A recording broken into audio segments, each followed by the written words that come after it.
ایک حجام کی دکان پر ایک فقرہ لکھا ہوا دیکھا: ہم دل کا بوجھ تو نہیں ہلکا کر سکتے، لیکن آپ کے سر کا بوجھ ضرور ہلکا کر سکتے ہیں۔ لائٹ کی دکان والے نے بورڈ کے نیچے لکھوایا: آپ کے دماغ کی بتی بھلے جلے نہ جلے، مگر ہمارا بلب ضرور جلے گا۔ چائے والے نے اپنے کاؤنٹر پر لکھوایا: میں عام آدمی ہوں، مگر چائے اسپیشل بناتا ہوں۔ ایک ریسٹورنٹ پہ یہ فقرہ لکھا ہوا دیکھا: یہاں گھر جیسا کھانا نہیں ملتا، آپ اطمینان سے تشریف لائیں۔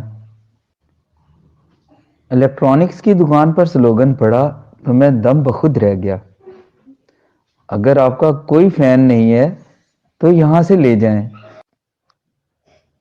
گول گپے کے ٹھیلے پر ایک عجیب سلوگن لکھا تھا: گول گپے کھانے کے لیے دل بڑا ہو نہ ہو، منہ بڑا رکھیں، پورا کھولیں۔ پھل فروش کی ریڑھی پہ عجیب فقرہ لکھا تھا: آپ کا کام صبر کرنا ہے، پھل ہم دے دیں گے۔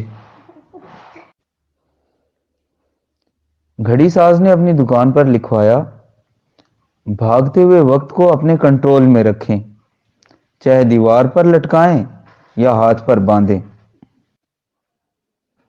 ایک شیمپو پہ یہ فقرہ لکھا ہوا دیکھا: ہم بھی بال بال بچاتے ہیں۔ شراب کی دکان پر لکھا تھا: شراب کی بوتل خود خالی ہو کر دوسروں کو فل کر دیتی ہے۔